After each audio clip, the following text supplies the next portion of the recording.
Hi guys! Good morning everyone! Ayan, so for today's video ay tara at samahan niyo po ako magluto nitong ating ulam para ngayon sa ating pananghalian. At walang iba kundi itong ating pork guisantes na napakasarap. Napakasimple lang naman po nito guys lutuin at ang mga ingredients dito guys is madali lang naman mahanap, madaling mabili. So yan guys ang ating ulam for today's video. So tara na guys at samahan niyo na ako magluto and enjoy watching na rin po. Ayan. So, ano na tayo dyan ng ating kawali. Nag-start na tayo mag-isa ng ating bawang sibuyas. So, pag-isa natin ng ating bawang sibuyas, naglagay lang tayo ng konting oil and naglagay tayo ng 2 tablespoon of butter. Pagkatapos, ilagay na natin yung ating pork na syempre hinugasan natin. At naglagay tayo ng 2 tablespoon na soy sauce, paminta, dahon ng laurel, saka asin.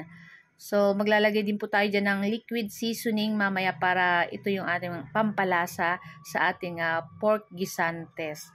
So, yan na nga. At maglalagay din po tayo dyan ng sugar. Ay, naglagay po tayo ng 2 teaspoon of sugar. Optional lang guys. Kung ayaw nyo lagyan, pwede naman po. So, ayan. Ako, napakasarap nitong ulam guys. Pwede din itong panghanda. Kakaiba yung lasa niya. Parang lasang menudo na parang kalyos. Basta ganun po yung lasa. So, yan at naglagay na ako ng liquid seasoning. Mga 2 tablespoon din na liquid seasoning. Tapos, halu-haluin lang natin yan dyan, guys. Ayan. And then, syempre, tatakpan po natin yan para madaling maluto yung ating pork dyan. Ayan. So, magtutubig po yan. Ayan.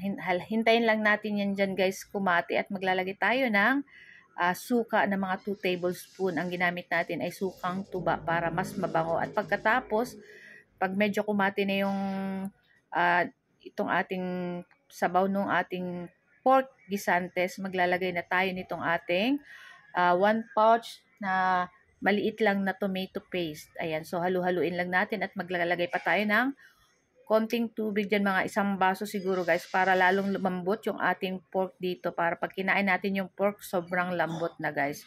So after ilang minuto guys, ayan, maglalagay naman tayo nitong ating 1 buong lata na kernel corn. Ayan, hindi po ako nawawala ng kernel corn kasi kahit saan po yan pwedeng ilahok. At naglagay na rin tayo dyan ng small na lata ng green peas. Ayan, yan lang po ang ating mga ingredients dito sa ating pork guisantes. So after nyan guys, at luto na rin naman po yung ating pork, ilagay na natin itong ating bell pepper. So gumamit po tayo dyan ng 2 pirasong red bell pepper. Ayan, pampabango syempre at pampasarap pa din dito sa ating nilulutong pork guisantes. Ayan. So, kung ako po sa inyo guys, try nyo po yung ganitong luto. Nako, tsak, taob na naman ng isang kalderong kanin nyo guys. Sa sobrang sarap nito guys.